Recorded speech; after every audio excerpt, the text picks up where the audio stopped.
Guys, it's that time of year again. The spooky season is upon us, and what better way to kick it off here on the channel than an old favorite? One that combines all three of my favorite things: ghost hunting, low production value reality TV, and home inspectors. You know, I will not shut up about home inspectors. So that's why today we're going to once again take a look at Paranormal Home Inspectors, the show where we follow three people: a paranormal expert, an intuitive healer, and of course, a home inspector, as they go around in what I'm assuming is some random town in Canada, helping people get to the bottom of their paranormal inquiries at home. Also, you may notice, Kevin is back. I did lug him out of the garage and carry him to my room like the cross, so if you've been wanting him, I hope you're happy.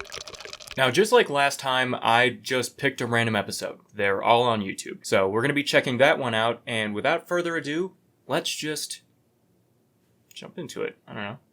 What the hell was that? Now, something that always bugged me about this show is how seemingly little effort they put into making this intro. Well, in the whole show, but the intro mainly. Like, I'm pretty sure they just used whatever font their editing software defaults to. Is numerous unexplained phenomenon not just the blanket term used on every episode of every ghost show in existence? Newlyweds Nick and Diana moved into their custom-built dream home in Dundas, Canada. Just after the death of Nick's father, the family began experiencing bizarre activity in the house. I don't know where to begin, lights flickering on and off.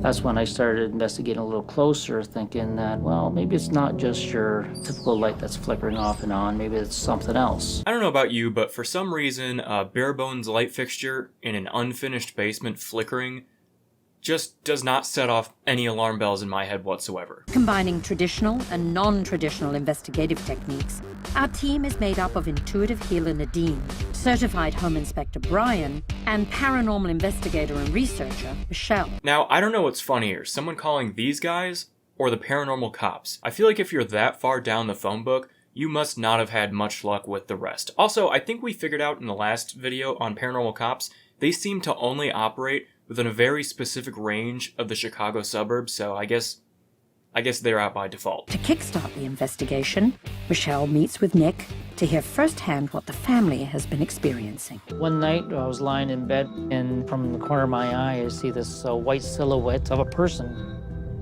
and it lasted about 3 and 5 seconds and it just disappeared.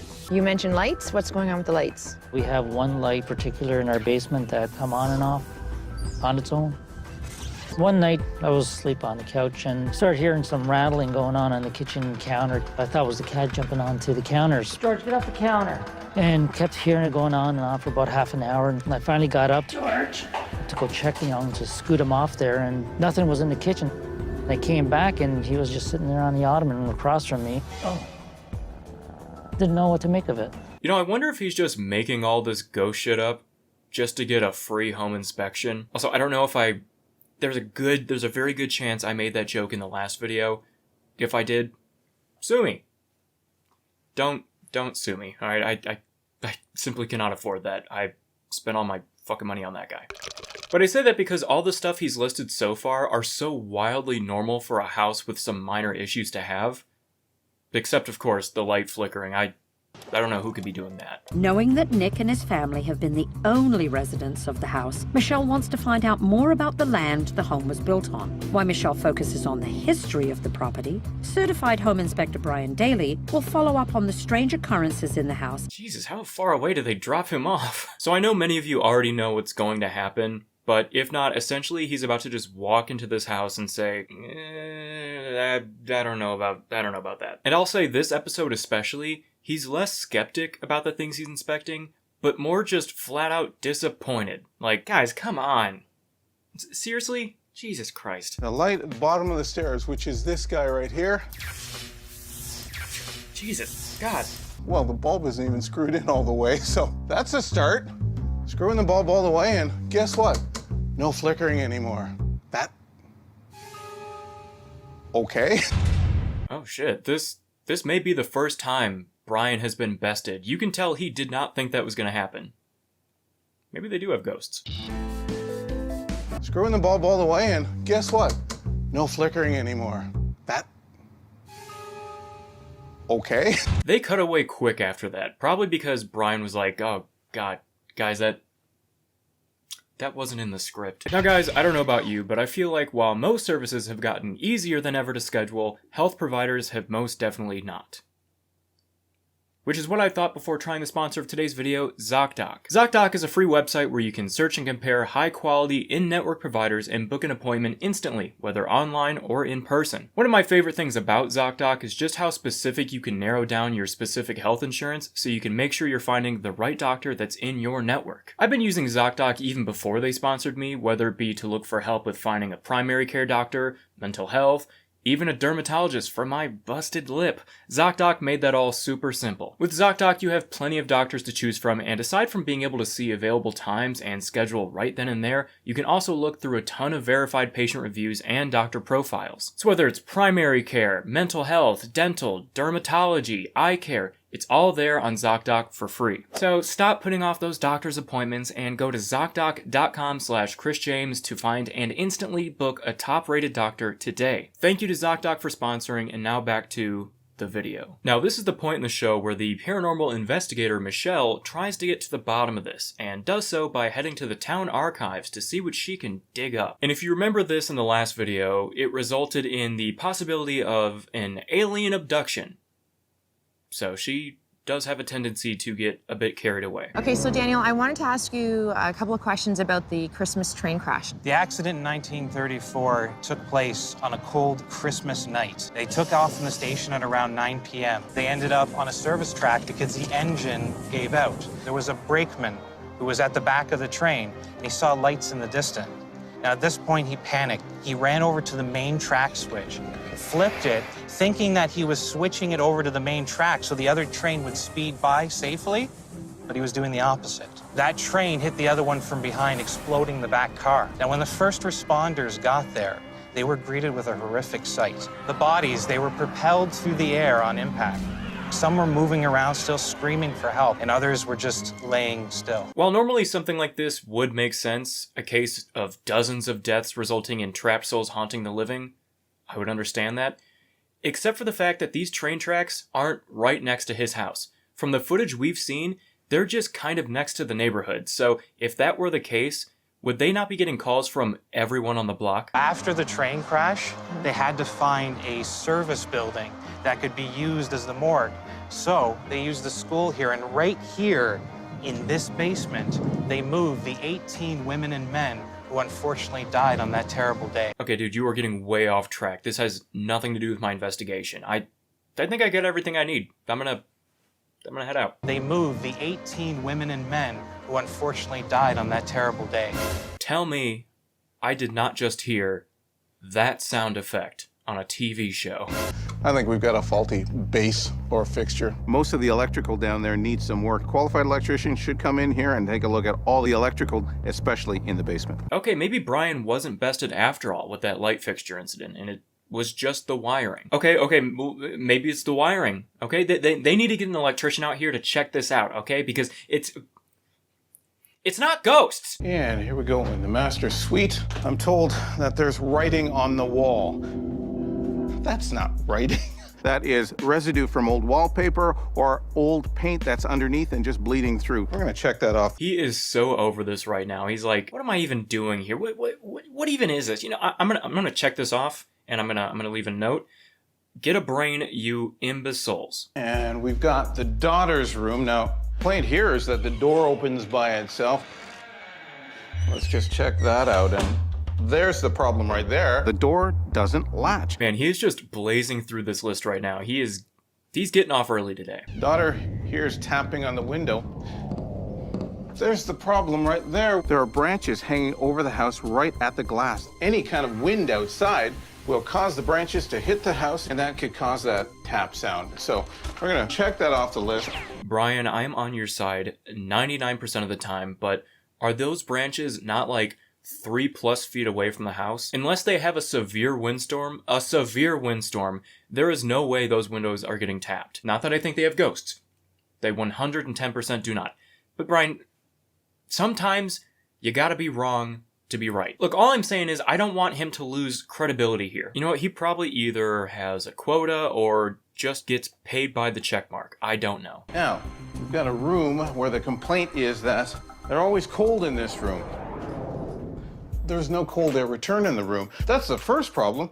The second is that they've got furniture over the heating vent. It's no wonder she's cold. They've blocked the supply air vents with furniture, and there's no cold air return in the room. They've got to move the furniture. All right, that was kind of a slam dunk on Brian's end. I'm not gonna lie. All in all, this house is in relatively good condition. I would advise a little bit of TLC. They need to get some experts in for electrical and some other things, but I think they're in good shape. Okay, forget about the haunted light fixture. Do something about that one right now. That looks like a death trap. I feel like Brian should be required to report that to the city. What if after all of that, Brian just shows the homeowner his list explaining everything, and they're just like, okay, that all makes sense. Maybe we're just in our heads about all this. Then Michelle and Nadine come out and are like, no, we haven't done our bit yet. Can you please just humor us? We need something for the network. So now on to the most eye-rolling section of the episode. We're gonna take a walk through the house with Nadine, the intuitive healer. She knows nothing about the house nor its inhabitants other than that they think it's haunted, which will give her an infinite amount of psychic buzzwords to use that will be vague enough for anyone to think, maybe you're right. I'm gonna go into the kitchen area and see what's happening here. Actually, I'm feeling it coming on my left side now, coming in. I'm feeling a pressure on my head. Acknowledgement of the past. A lot of sacred belief is going on in that house. A lot of connection to spirit. As you can see, so far all she said are things you could say in literally any house that is suspected to be haunted. Most energy of the house was in the master bedroom, and my eyes were drawn to the wall above the bed. Is this for real? Oh my God. Yeah, Nadine, just hop right on up with your bear dogs all over that stranger's bed, why don't you? There's almost like a handprint. I see fingers right here. How sure are we that's not just Brian's handprint from earlier? It's like a bone. Hieroglyphics. Markings on the wall were hieroglyphics designed to bring a message. I feel like if you're gonna make the claim that those are hieroglyphics, then you should then do the research to find out if they actually are, and if so, what they say. You can't just say hieroglyphics just because you see some random lines. Nadine is strangely attracted to the very chair in the basement that family members have witnessed rocking on its own. The chair belonged to Nick's father, who passed away several years ago. A male energy, very strong energy. The spirit that I felt is definitely a male entity or a male spirit. I'm feeling a very strong male presence, a very, very, very annoying male presence in the room with me right now. Also, I wonder if they maybe have a picture of Nick's father up somewhere in the house in such a manner that would lead one to believe he is deceased, that Nadine may have walked past and noticed. Knowing that Nick and his wife built the house, our paranormal investigator, Michelle, checked out the historical information about the land. Michelle soon discovered that there had been a tragic train crash in 1934 on the very tracks that run behind our client's home. Realistically, what is Michelle going to accomplish by walking on these tracks other than to get some good B-roll? I guess that's probably what she's doing, and there's a good reason for it then. Michelle digs further and has come up with even more startling information that leads directly back to the same railroad tracks. Headless body found on railroad track. Oh my gosh. I suppose that detail may somehow help with this investigation, I just don't know how yet. So now that we got both the most and least logical segments out of the way, it's time for the middle ground, which is Michelle's paranormal investigation. But once inside the house, setting up their equipment becomes strangely complicated. My walkies isn't working. It's just going up in numbers. That's weird. So not only are Michelle and her assistant's paranormal equipment not working, their cameraman, Jack Antonoff, is telling us his camera's been having issues as well. We're gonna go in the basement and try to get the spirits to manifest and come out and show itself or make a noise for us. Is there anybody here that wants to say hello to us or have anything to say? Maybe you'd like to come sit in your chair? Can you move the chair? This isn't necessarily an observation just about this show. More ghost shows in general, and maybe one of you experts out there can enlighten me. Is there a reason to turn the lights off? Other than just for a spooky effect. I don't think ghosts give half a shit if the lights are on. Did you hear that? Yeah, motion detector's going off upstairs. Sounds like someone just left the fridge open too long upstairs. What are you trying to write on the walls? Were you murdered? Why is she going with the old "were you murdered" thing if she spent all that time this episode researching that train accident? Unless she thinks they were murdered by that train, which at this point I would not be surprised. Did you hear that? Did you hear that? I hear it right now. Oh my god. Do you hear that? Where'd this come from? I don't remember that being there. I don't remember that being there either. The ball's moved. Where? Ball's all the way over here now. It's moved at least 2-3 feet. That is really weird. At this point, they're just telling us stuff that's happening.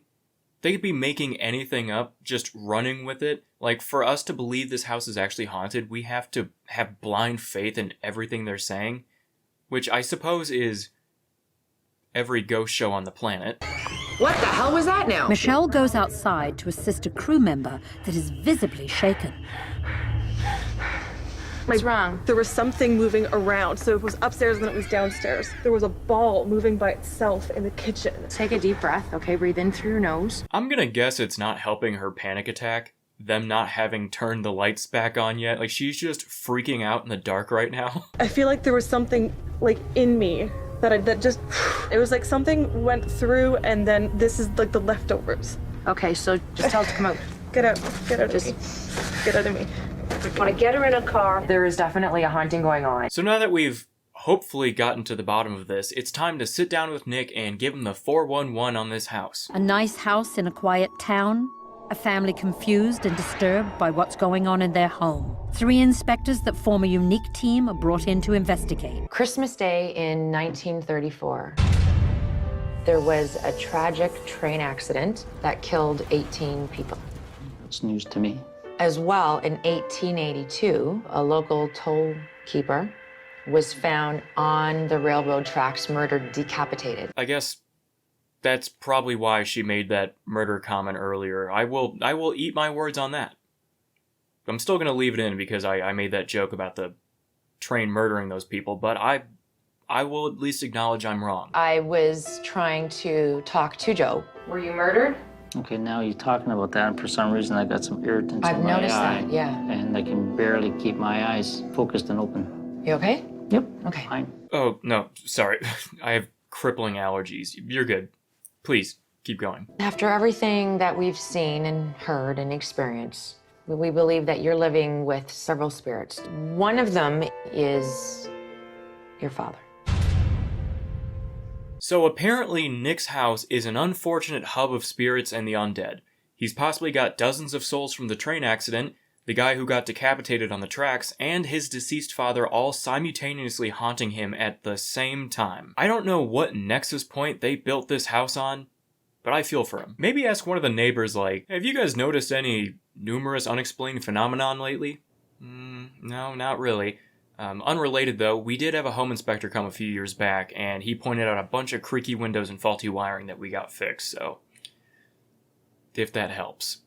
There is another entity here that is trying to hold you back from Progression. Yeah. And that one, we believe, is the spirit of Joe. Joe Poole. Well, Joe's gonna have to leave. That's a bit above our pay grade, but I hope you can figure that out on your own. So after not really solving a damn thing, we're going to check back in with Nick after a few weeks and see how things have progressed. And if Nick was able to politely ask that decapitated ghost to leave. Since the last time you were here, we've been quite busy. Kids are doing their normal thing. Me and my wife, we're enjoying ourselves, and we feel much more comfortable now than we did before. The activity level from time to time is up there, and from time to time it's down to nothing. When we do acknowledge it, we kind of smile and just move forward. Well, we did think about selling the place, but as you all know, the market isn't the best right now, so we decided to just deal with it. As for the paranormal inspectors, I felt great that they came through. At least we got some answers and more or less got to find out who's actually here. Well, I mean, I guess if he's happy, I'm happy.